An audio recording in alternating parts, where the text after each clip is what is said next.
Well, good afternoon, everyone. Thanks for joining us.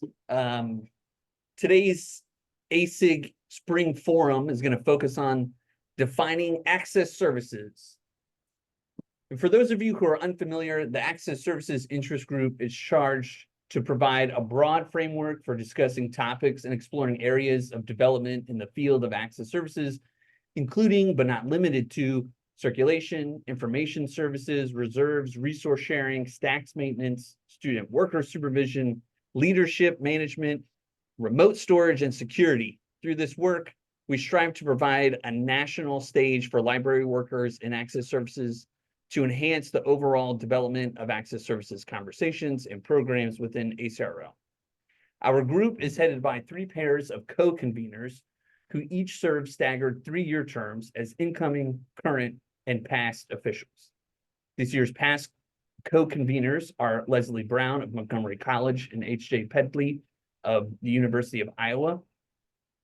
This year's current co-conveners are Tori Leahy of Lycoming College and Lorelei Sterling of the University of Alaska Anchorage.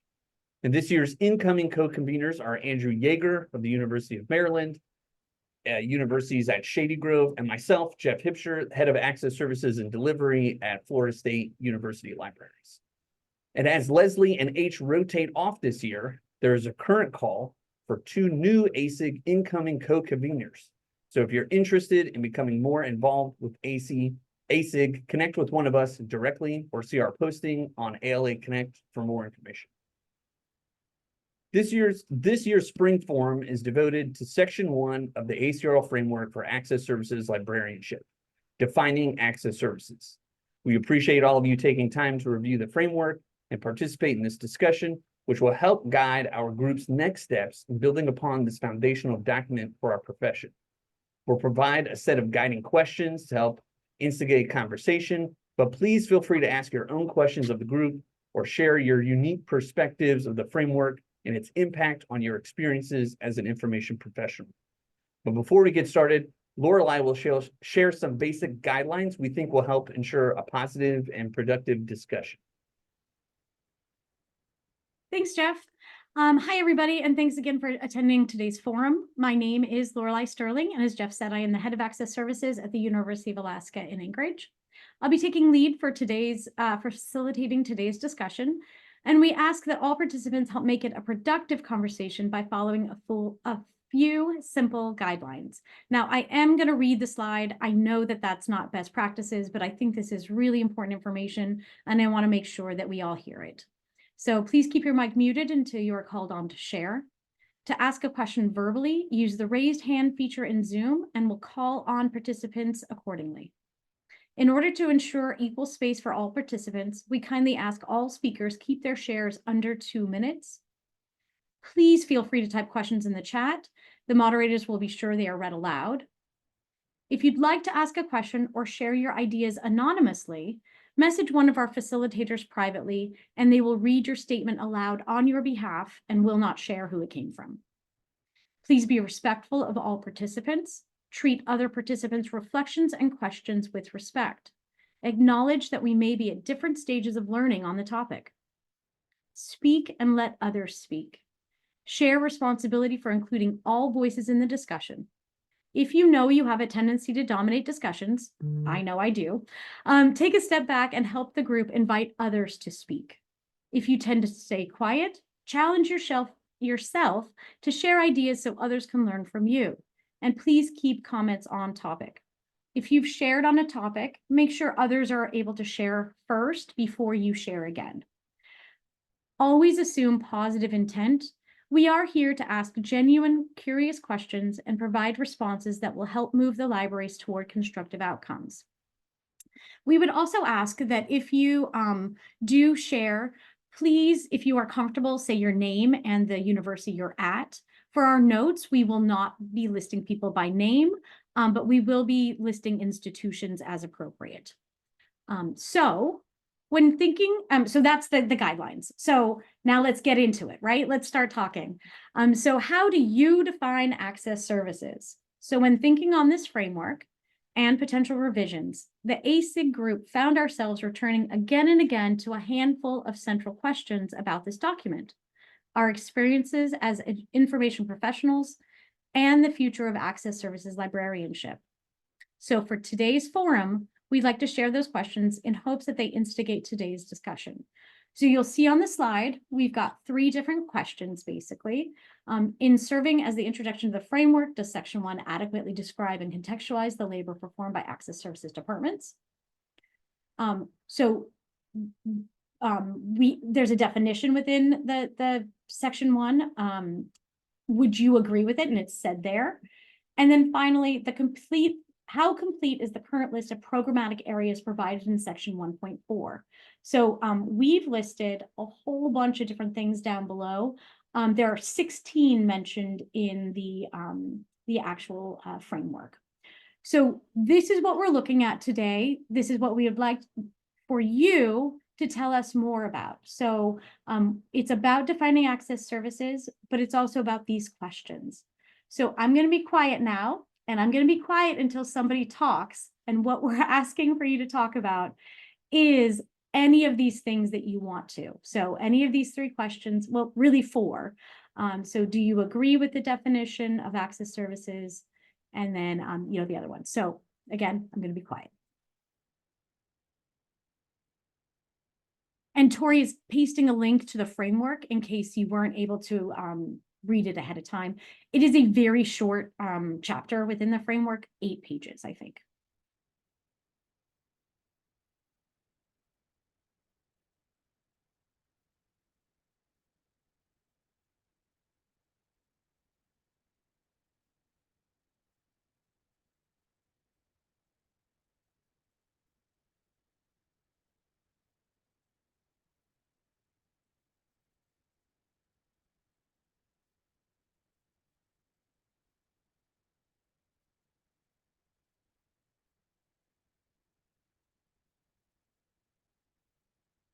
So I do see that we've got a couple of things in the chat. Does anyone else do full building coordination for safety and security? Would anyone like to talk about that?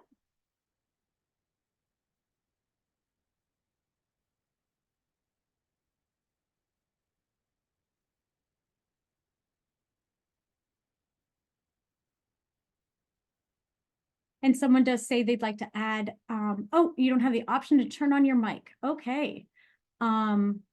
Let's see about how we get that to go.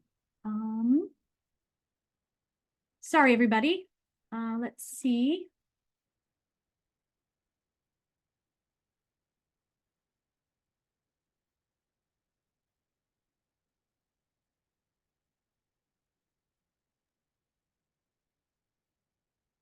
I think this might be one of the things we email Aaliyah about. I think so too. Hey all, can you hear me?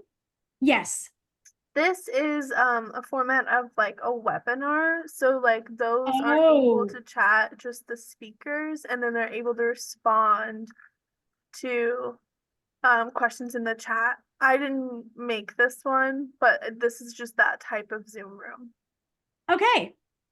Is All there right, is there any change that we can make in the settings to fix that? I think we can allow them. There's an option in the participant list to allow somebody to talk. So if someone has their hand up, I can click.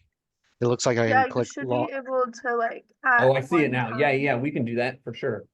Okay, sorry about that. Hey, no problem. If you have any more of these, definitely request that you want like everyone to be able to talk. Yes. Sorry, my bad. No. I'm certain it was probably the way I set it up. So my apologies, everybody. But we will absolutely allow you to talk. So anybody who raises their hand, I see. I see Franklin.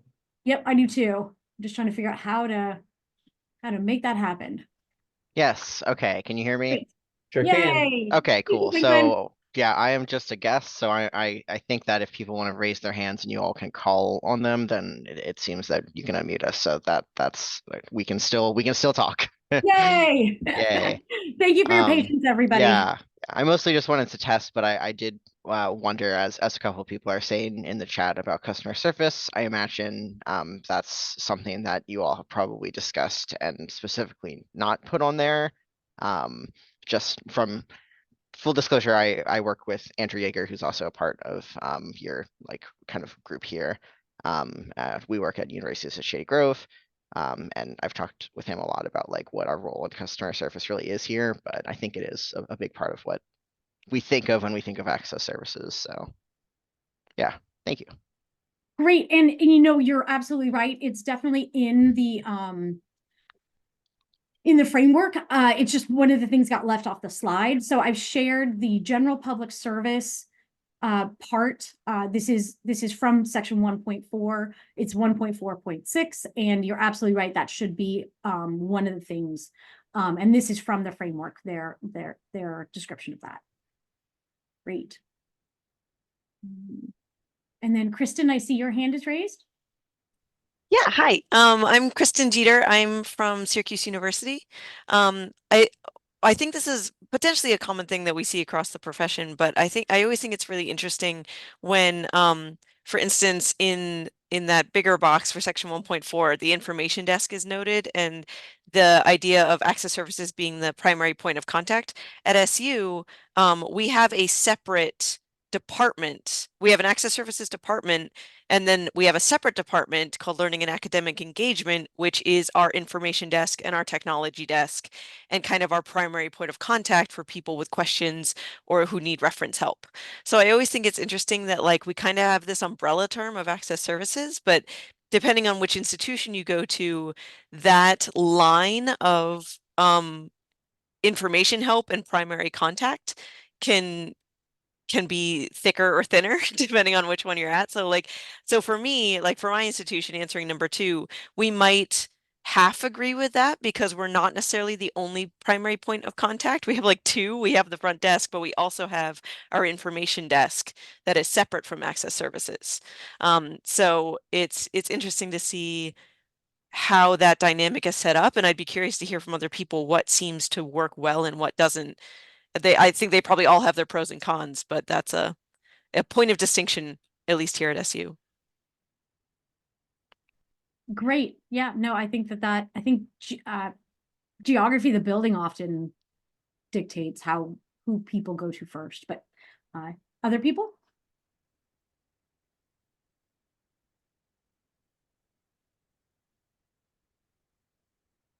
And I know chat is happening if anybody wants to, any of the panelists want to talk about what's going on there. I'm not quite able to keep up on it. Yeah, I was going to say, there are some people who are making reference to this discussion about like the sort of line between the information desk and access services. Someone's made a comment about ready reference services should be added to this list because that can often be sort of intertwined with like the circulation desk or whatever desk is sort of out there in the open for people to see. Lots of mentions of adding more sort of human resources tasks to this list, such as hiring, onboarding, scheduling, training, and some comments about building maintenance or maybe adding on to that. Great. Yeah, no, I definitely, oh, Erin, go ahead. Let's see if we can get you to, there you go. Hi. So my name's Erin Fry. I'm head of access services at University of Michigan, Dearborn. And just to sort of loop back to the main definition here in 1.6, something that we try and highlight here is like inclusivity. I think that's something that would be nice to add in this sort of like you know, reference to like user experience, making it positive and creating like an inclusive environment, especially since so much of what we do is really tied to like the physical space of the library, making it a welcoming and inclusive space. That's great. Thank you. And Thanks. Shankar? Hi, thank you so much. So I actually just saw Brianna Love's comment, and it's so funny. I feel like actually the person who just talked about inclusivity kind of answers the point about Brianna talking about, like, although yes, I'm at, by the way, I'm sorry, I'm at FSU. My name is Chandra Lee. I am one of Jeff's people in his department here at FSU. And so basically, I don't think you necessarily, when you're talking about disability, you don't necessarily have to be the disability or accessibility librarian. I think everybody should have a conscious, way. Like, for instance, we've had a community scholar who comes in. They are, visually impaired.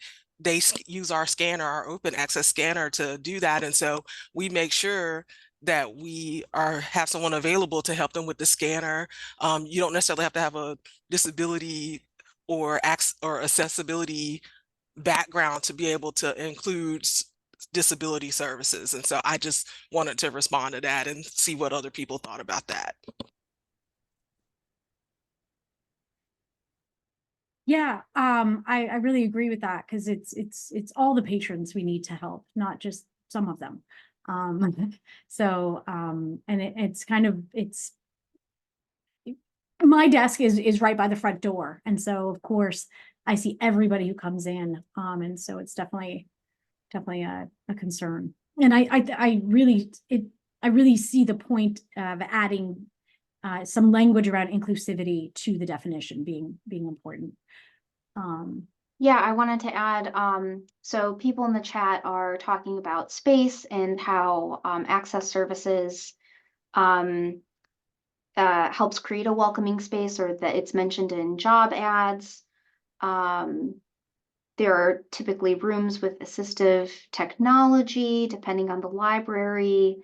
So there's a lot on some comments on accessibility, but I wanted to sort of build on Chandra's comment, and I think it was Aaron's before that, about inclusivity. There's also just another framework that ACRL, I think, released about racial equity. And I think that also plays a huge role in this conversation about inclusivity, marrying that with equity, and how access services has a huge role in that, I think. So I don't want to dominate the conversation, but I wanted to add to that, and thank you all for participating so far. I also wanted to add that Rebecca Snyder early on posed the question of whether or not people are seeing lots more library systems work than access services. And I know that is true at my case, at my institution, but I didn't want that to get lost. Thank you.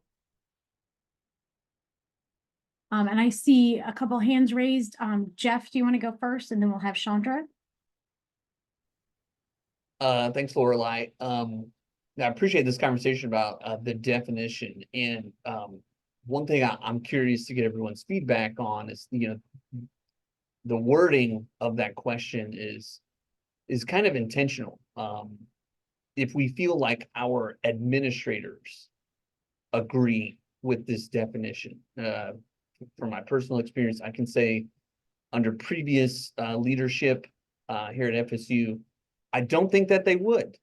I think that they would consider other parts of the library more essential to user experiences, the flagship departments of the library who are charged with outreach and making that first impression, and undervaluing the role that access services plays in creating that welcoming space and being that first point of contact. And one of the things I'm trying to be mindful of as we move through the framework is understanding how administrators view our work, view our labor, and view the profession of access services as a whole. And so that's what I'm really interested in to hear from this group. And Chandra had clarified that in the chat, she was looking for more clarification on the technology work. And so if somebody wants to respond to that in chat or raise their hand, but I do see Rebecca Schneider, you have your hand raised. And I think I let you talk. Go ahead. Hi, thank you. So thank you, Leslie, for pointing out my comment. I really appreciate it. My name's Rebecca. I'm at the Colorado School of Mines. Just kind of going with that, going with the definition, I think more than just systems work, just adding that those words about its physical and digital space that we are working in. Do I think administrators agree with it? No, I don't, but I think that's part of what this work is, like just trying to communicate that, because we are often working in both spaces together, whether it's systems or whether it's through social media and communication, blogs, like it's a variety of different digital platforms as well.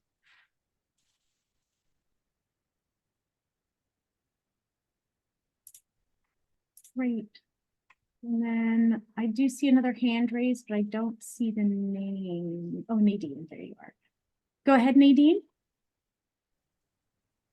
So I wanted to talk about in the introduction, the 1.2 history, the very last sentence, if we are hoping to garner support from our colleagues in other departments, it reads, and I have requested this article through Interlibrary Loan, but the sentence, "The library is merely a collection of resources," was no longer enough. I can't remember a time when that was really the case. It has always been a place for people to get help finding things. I just think that there are other ways to express this new focus on customer service and people's experiences within the library, moving away from the shushing of people to encouraging interactions and such. I just feel like that's a barrier. Nadine, would you mind pasting the sentence that you're talking about into chat so that we can make sure to look at that more closely outside of the webinar? I'm looking at 1.2 history and I'm not quickly identifying it. So if you wouldn't mind, whatever the sentence is that you're trying to address. Anyway, thank you. Great, and I'll be able to find it that way. Thank you. I just want to make sure we do talk about that. Jeff, go ahead. Sorry, yes. Since I'm screen sharing, the options keep hiding from me. I just want to second what Nadine said. As most of y'all know, I've done some work and presentations on customer service and how it relates to access services. And this part of the framework in particular was something that myself, James Waters, Eleanor Cleveland here at Florida State University mentioned in our quasi critique of the framework and how it juxtaposes customer service against the library as a collection of things, and that it notes this pivot in access services, its creation as a direct response to the changing enculturation of students in the American retail space in an attempt to mirror it. They walk into Best Buy and there's 400 people who are there to greet them and walk them around and show them stuff and upsell them and pitch to them. And that's what they expect now when they walk into a library. So that's what we should provide them. And I think that has a direct negative impact on the profession. I think it drives down wages. I think it changes the perception of our labor for administrators. And I think it should be the work of this group to fix that. Thank you, Jeff. So we have a lot of really good conversations going on. So I do see that the latest chat is access services not only connects library users to library resources, It also connects them to library services as a whole. So that is definitely that upselling that, Best Buy people do, but we also do it, but we do it in a way that is getting them the information they need and not trying to sell them something. But anyway, we'll get off that soapbox. So I did see a bunch of conversation earlier on about building maintenance and security. And so does anybody, I saw a bunch of chats about that. Does anyone want to talk more about why that's important to be included in our functions? And yeah, Shelley, go ahead. If I can unmute you, of course. There we go. Can you hear me? Yes. Thank you. I don't know about other libraries. Here, I oversee the entire building, which includes more than just the library. So I make sure that everybody knows if the water's going to be shut off, if the power's going to be shut off, if, we're going to have an emergency drill. Whenever we do have an emergency, we're the command post. And so we talk with all the first responders, we evacuate the building, etc. And we also submit work orders for safety hazards, for repair, etc. So along with all the stuff, we also take care of the entire building. And I don't know how many other people do that. Well, I am definitely the building manager as well as the head of access services. That's definitely part of my job. Yeah. And it looks like it's a mix, I think. We did try at one point to have somebody else do it. But again, my office is right by the front door and everybody just comes to me anyway. So I think probably, again, geography probably plays a role and how your university is organized. Yeah. Yep. And we have the most hours on campus. So, we see things other people don't. Great. Yeah. Okay. So if we want to go back to the, there's just so much going on in chat. It's very exciting, but really hard to keep up with. So definitely, if anyone wants to raise their hand and say what they're typing instead of typing it all, that would be something I would encourage.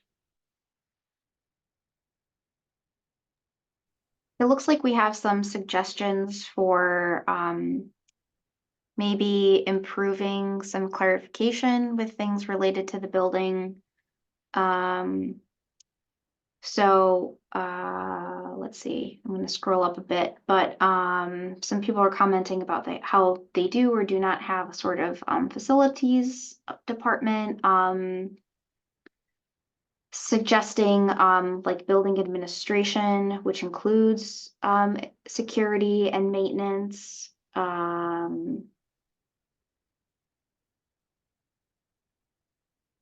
Talking about circulation's role in building operations and how they sort of help with maintaining the building. Let's see. It does look like Kristen has her hand raised. If you don't mind, Tori, Yeah, go ahead. Yeah, I just have a question. I think I put it in the chat, but I think it got lost in the flood, which is fair. Probably.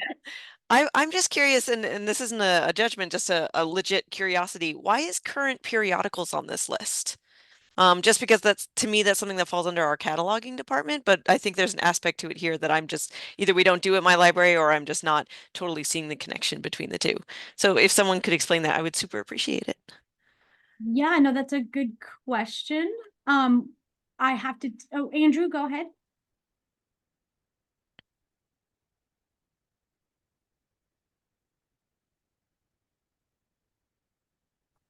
I would assume that has to do with managing the current periodical stacks. This is a document that's a little bit older. So it likely has at least something to do with ensuring that current periodicals are returned in proper order from a master current periodicals return area. Those of us who've been working in academic libraries for a little longer might recall those, or some may even still have them. Bound periodicals would be a similar one where if they're not interfiled, they might be considered their own separate thing because they have to be shelved differently.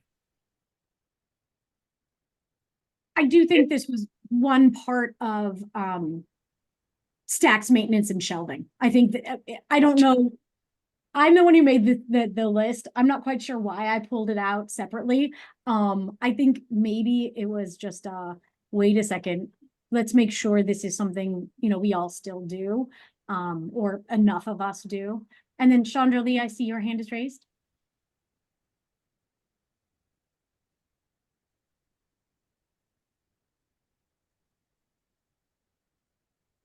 Yes, I just wanted to say, I wanted to give a suggestion because someone else mentioned something about ready reference. And to be honest with you, I kind of had the same reaction that the person before me just had about the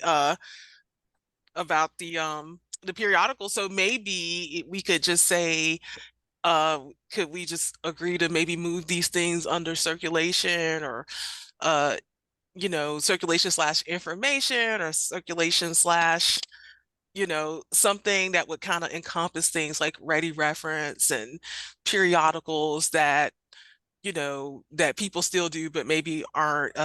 Basically, we need to maybe figure out some kind of all-encompassing thing that everybody would understand that would contain these things.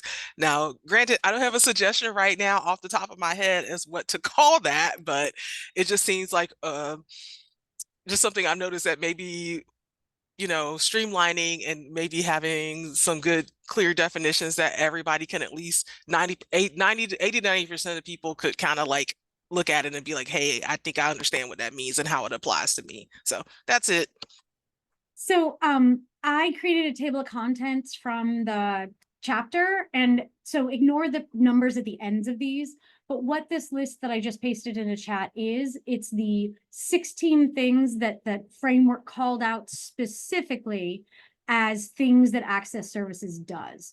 And I think so here's the actual list from the framework. It does not match the slide specifically, because some of them were weird and I felt like I needed to explain them better. So obviously I don't think I did a good job of that, but this is what we've got in the framework itself. It does not call out specifically current periodicals. And then Nadine, I see your hand is raised again as well.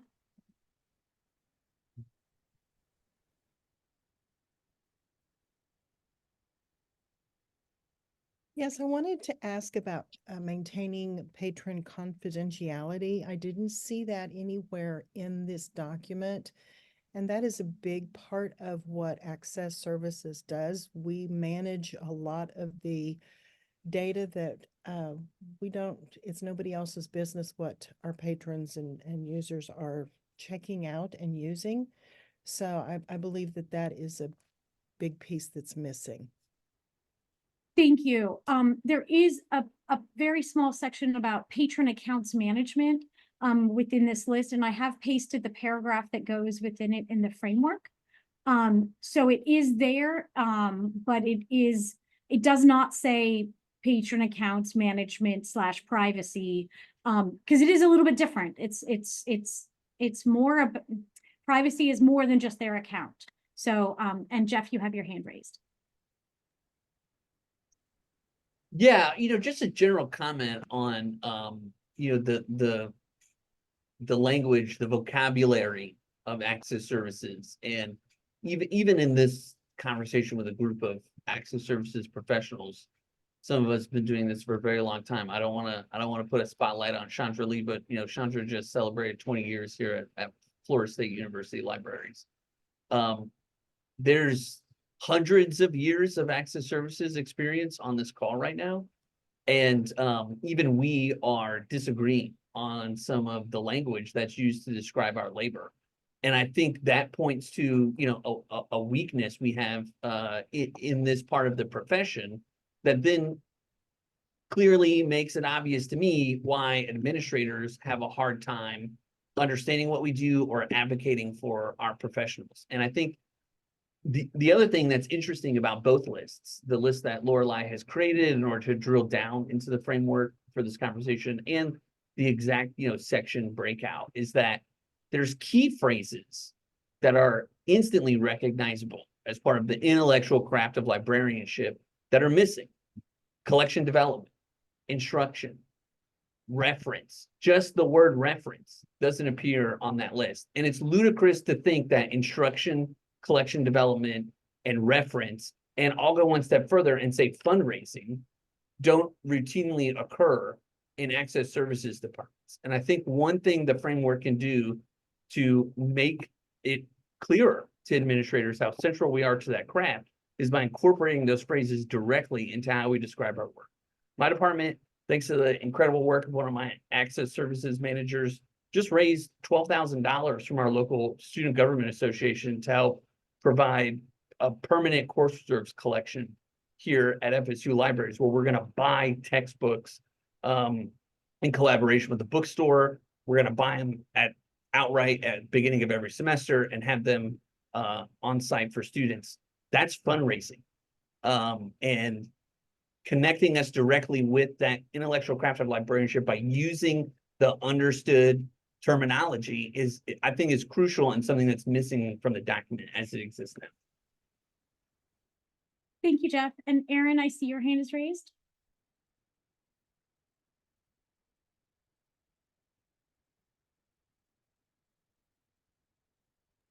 Okay, there we go. Thanks. I just, before Jeff jumped in there, the thing that I was going to mention that I think really needs to be included in the current list is reference services. Like myself and my team certainly provide that kind of like first tier level of reference that maybe is not, a reference interview, but I think certainly goes beyond the like information desk, where's the bathroom, where's this, where's that. And I think highlighting the reference work that we do is part of giving administration, et cetera, a clearer picture of like the level of work that we do and the value that we have. And there's a comment in chat. I think library instruction should be included. And I agree, Aaron, wholeheartedly with what you're saying. And I think instruction should as well. Rebecca, you have your hand raised. Let's see. Yeah, go ahead. Can you hear me? Yes. Okay. Sorry, I was switching to, I was looking at assessment and quality control. And I was wondering people's thoughts about making that definition more broad.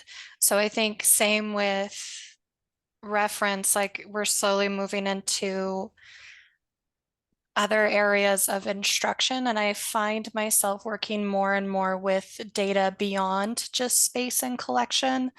So like often pulling like more research-based data, or working with like some libraries I know have dedicated assessment librarians, but often when I look at their organization charts, they might be within the access services realm or connected to them somehow, where it's beyond just talk about space and collection. It's about any kind of data. And again, I've pasted in the actual stuff from the framework about assessment, and I agree. It is so focused on, the space. Leslie, I see your hand is raised. Yeah, just to further develop what Rebecca was mentioning in terms of data, I have, in 3 different positions at 3 different institutions, worked on committees of or working groups for institutional effectiveness. And that's when we're absolutely trying to tie in the work that we do to show high impact to student success outcomes. And I argue that access services is often one of the, if not the first place administrators often come to try to kind of build that case, to try to find what connections can be made for that. Thank you, Leslie. I agree. You know, our numbers are not just gate counts. So we do a lot more than that. Great. I do see a question in chat about how many of us instruct patrons how to use our discovery tools when they ask for help finding something, rather than providing a call number or article link. So, you know, how many of us are doing the work of instruction, even though it's one-on-one? And I would argue that almost all of us are. Yeah. All righty. Yep, right. Direct patron instruction. And we don't, you know, are folks tracking that type of instruction they do at their desk? And if so, what kinds of tools are you using to do the tracking of that thing? Yeah, you know, early days, tally marks were a thing. I've used Google Forms, Live Answers, SpringShare. Yep, SpringShare. Is anybody using anything homegrown? Flicky Stats. Oh, I love the name of that, if nothing else. Cool. Yeah, and I have to say, at my desk, we do very little tracking of things, because nobody has been able, in the administration, has been able to tell me what they would do with those numbers. And so to track a stat without having a purpose isn't something I like to have my staff do. And you know, numbers, gate counts are a static number. You know, it's just a number. But how do other people feel about tracking all of this sort of thing? Do you feel like your administration is doing something with it? Is it worth our time to be doing these things? Nadine?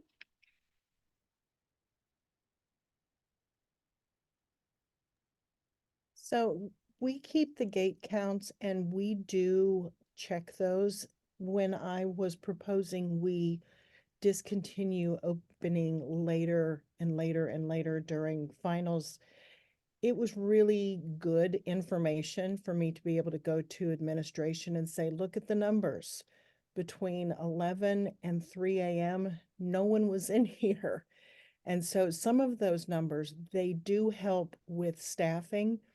They've helped me to hire another part-time person because things were busier than it was perceived to be. So sometimes those numbers are good. Other times, not so much. Completely agree, Nadine. Jeff, you have your hand raised again? Yeah, I was just gonna say, Lorelei, here at FSU, we were in the same boat. We took a lot of numbers that we knew for a fact no one was looking at, and they weren't being shared widely. But when I transitioned into the head of the department, we started really focusing on assessment for advocacy. And that's the only reason we take numbers, is so that we can advocate for ourselves to administrators. This is how busy we are. These are the hours that we're open.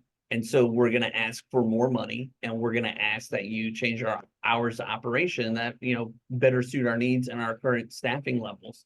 I think by making it clear to the staff that our assessment is a tool for advocacy, it gets better participation.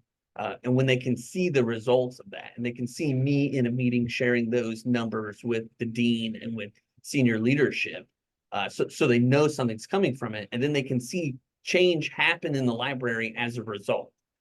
Jeff showed Gail that the desk is dead after midnight, and now the desk closes at midnight, and those staff members got moved to the day, and we're better staffed. And he showed that we did 10,000 lead deliveries, so now we all got more money. And if I'm asked to take a number, I'm going to be real hard on why and what they're going to use it for. And I'm going to figure out a better way to take it than what they're asking me to do. Because, I mean, we used to have to walk around and do like head counts with little thumb clickers. How many people were on the floor? What were you going to do with that? And did anyone get more money because of it? No? Well, then I'm not taking that number anymore. And that is exactly my point, Jeff. That's why we stopped counting a few things. Now we do still do head counts for our late night hours, you know, in order to look at, you know, our hours of operation. Who uses numbers to actually get money for services besides hours of operation? What kind of assessment are you doing that has changed the way you run things? And I know I'm getting distracted, I'm sorry, but you know, Nadine, I see your hand is raised.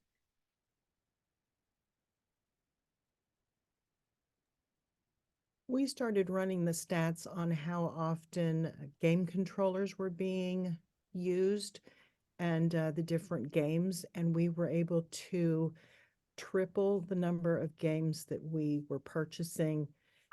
We are in a very small town in northwestern Massachusetts. There is nothing for our undergrads to do. And so the perception was these things were not being used. And we've actually been able to start a board game collection as well because of the information we gathered on the statistics of game usage. Great. And then I do see Kristen, your hand is raised.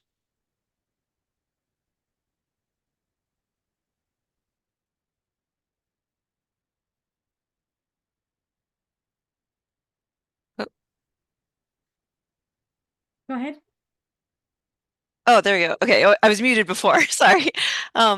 Yeah, so our data is kind of dual-sided. So we track, we loan out all of our loaner tech, so chargers, cables, laptops, that sort of thing.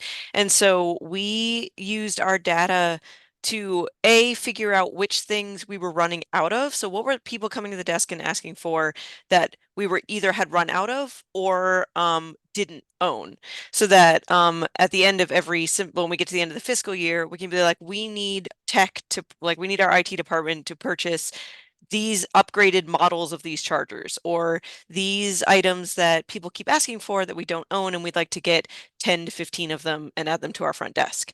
So we've used that to kind of help inform what loaner tech we check out from our front desk, which has helped a lot. It also, that led us to, we used to have only short-term laptops. Thanks to the data that we put together, we were able to put together long-term laptop loans. So we have laptops that go out for 2 weeks per patron per month. And so that, because we realized that people were asking for laptops when theirs broke or when they forgot theirs or something like that, and they needed them for longer than that short time.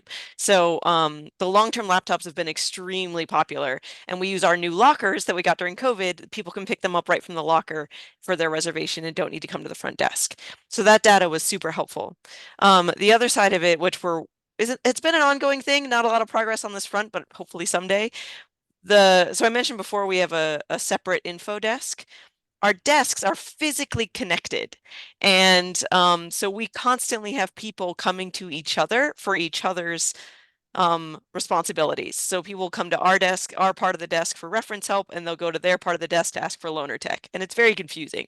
So we are tracking when we're answering questions at the desk that do not have to do with circulation. If it's a reference question, if it's a physical directional, like where are the bathrooms, that sort of thing. We track that stuff kind of in the hopes that someday we can prove to admin that the setup is not working, and we can find a way to better set up physically our space for our front desk. But so yeah, in the works on that one, but data is definitely hopefully going to pay off in the end when we get there. Awesome. Yeah, no, and I appreciate all of that. And I hope others did as well. So we've got about 5 minutes left. And I know that there's a bunch of people on this call who have not talked, and that's perfectly fine. But I want to make sure that we hear from people who haven't shared if they are wanting to do so. So we're going to go back to our 3 questions. So does section 1 adequately describe and contextualize the labor performed? Do you agree with this definition of access services, and would your administrators agree? And then looking at the list, I think let's focus on those first 2, because I think the list we've talked about. So does anybody want to talk either about, does section 1 actually talk about in full the labor we do? And the other one, do you agree with this definition? Would you like to change it?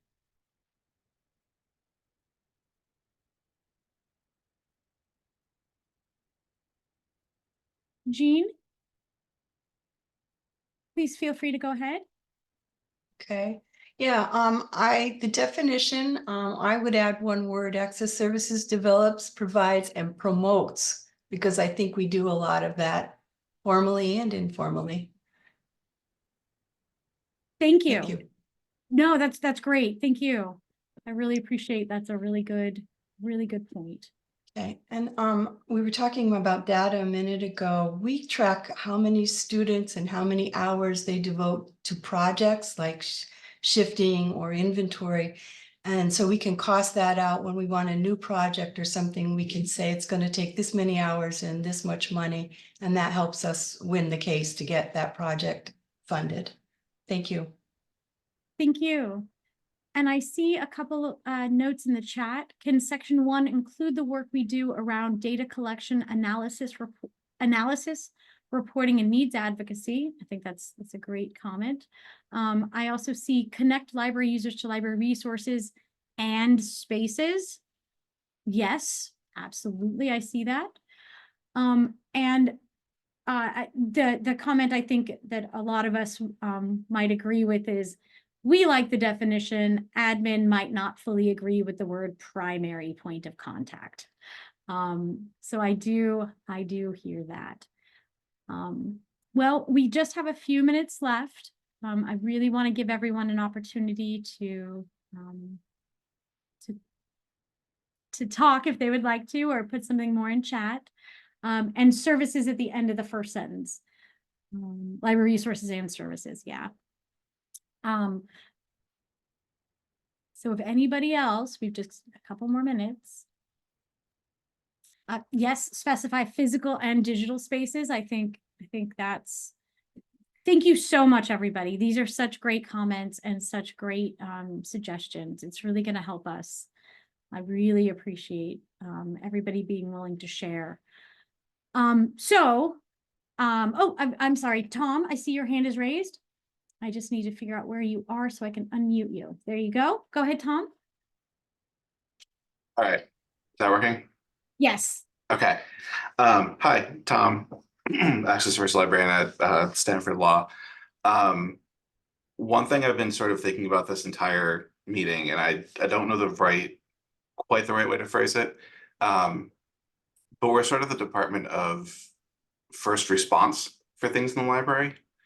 Because even at the libraries I've worked at, where we've had multiple desks, and so I can send someone over to IT desk to go work on a laptop or something, they always come to our desk first. And then if something goes wrong, like we have a separate facilities department here at Stanford Law, but like they're not here after 5 o'clock. They're not here on Saturdays and Sundays, and so if an elevator breaks, or if a door stops working, or if our library doors stick and the lock doesn't work, like we're the ones who have to deal with it in the moment to make sure that the users can still come in and use the space and use the library services. I feel like that's connected to the primary point of contact for me, but I don't know the exact right word, but I've been thinking about the first response thing a lot in this meeting. Thank you. Thank you. Yeah, thank you, Tom. I definitely feel like, I mean, not quite a first responder, but oh my goodness, some days, so I definitely appreciate that language, and we'll definitely have to think about how to incorporate that. I would just say, Lorelei, I think multiple people on this call have responded to at least one medical emergency in their time as an access services librarian. And that quite literally makes you a first responder. Oh, there we go.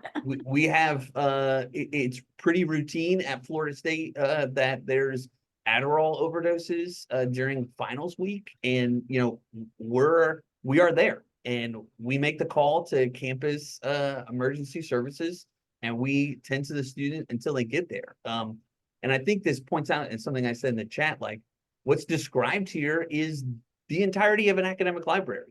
There's every function of an academic library at home in an access services department. Whether you are that person all by yourself, or here at FSU, you play a role in all of those services in some capacity. I think that's the thing that all access services departments have in common, is that there's not a part, everything that the light touches, right? That's what an access services department does. And getting that that Swiss Army knife aspect of what we do better appreciated by our colleagues and university administrators, I think is the goal of this framework, and hopefully the revisions that can come out in the next few years will make it a better tool for advocacy in that way. Thank you so much, Jeff. I could not have summed it up better myself. So I do want to, we're right at the end of this, and I want to invite everyone who's able to attend ALA conference. We will be having another session there. It's Saturday, I think at 2:30. And so, the Saturday of conference week, I don't know the dates. But anybody who is able to attend, please do so. We made sure to not conflict with RUSA stars this time. So hopefully we won't have just one time for all access services things. But please look for more forums in the future about this as well. And we are working to update this document. That's the goal of these forums, is to get this to be a document that is updated and more focused on advocacy and other types of things. So that does take us to the end of our hour, and please feel free to put any last thoughts in chat, and we'll be here for another minute or so. But thank you so much, everyone, for attending. I really hope everybody, well, at least somewhat enjoyed well, for me, a Monday morning, so thank you, everybody. Lorelei, thank you for facilitating. Yay. I sweated this all weekend, guys, so I'm really glad it's over. And I think we went pretty well. So, thank you. Thank you, everybody. Nebraska, are you trying to go? Yeah. Okay. All right, everybody.